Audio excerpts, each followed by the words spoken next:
Hi everyone, Vicki Waco back here again with another You Are Not Alone resource video. Today we're going to talk about building healthy relationships, which can be honestly very hard. What I always say is you have to think about the fact that children who have survived trauma don't always have the best models of what relationships look like. I can say that personally for me. I grew up in a house where domestic violence was very prevalent, drug addiction was very prevalent, alcoholism, of course. So there was a lot of just not good examples of how to, one, cope when things happen in life, but also how to be in relationship with other people, because those are never relationships that are equal when you're dealing with violence, domestic violence, or addiction. Those are just not healthy relationships at all. So for me, I was very lucky that I had some like periphery examples of healthy relationships from my mentors who were around who really showed me how to even do things like apologize. That's something, especially in addictive families, you don't get that example of how do you say you're sorry? How do you accept apologies from people? Because it wasn't something I grew up seeing prevalent ever in my life.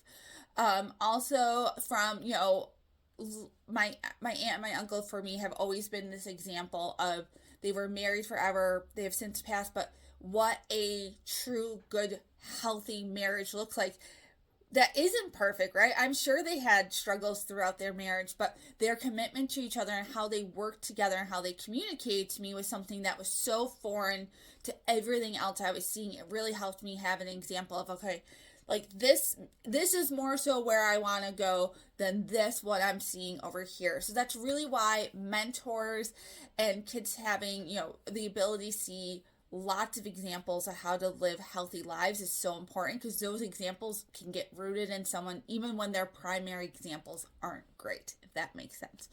So for me, that was something that was really important to me. I had these peripheral examples, and as silly as it sounds, some TV shows even gave me better examples of how to be in relationships than what I was seeing in my day-to-day life. So that was really important to me to see that. And also, what I'll say is for me as a woman, it was really important for me to see examples of strong women. You've heard me say before how Lita Amy Dumont inspired me as a little girl. And part of that was because she was a strong woman who went out and got stuff that she wanted and forged her own path. And for me as a woman, as a girl, that was really important for me to see that women could do that and be strong and make their own paths in life. So those are all things I think are important for like building those seeds, I like to say, that can blossom as you're healing, blossom as you're kind of getting into safe environments, and you can kind of design your life the way you want to. So I just encourage caregivers, try to give your children as many experiences of healthy relationships as you can. And then as an adult, realize that you have your own stuff. Part of my journey has been realizing the stuff going on inside me that I have to deal with to show up as the best person I can in my marriage, in my friendship, in my work relationships.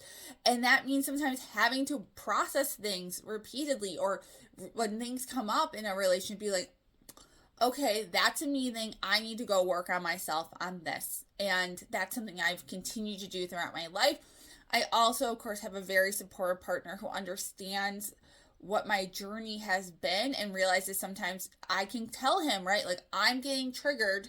It's not you, it's a me thing, but I need you to just understand this is what's going on. And he does, and he respects that this is his ongoing journey for me. So, building healthy relationships takes time. Like I said, having good models of relationships, working through our stuff when we can to really build our relationships like we can. Allow those books I've been recommending. I have tons of stuff about how to build healthy relationships, so go back in the archives, check those out. I'll be sharing some more soon.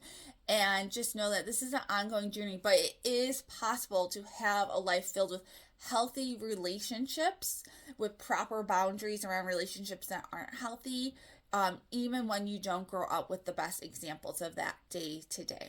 All right, our next video is all going to be about a little bit more about the inner child, some of that work I have done with my therapist and what that means for me, and hopefully will help you.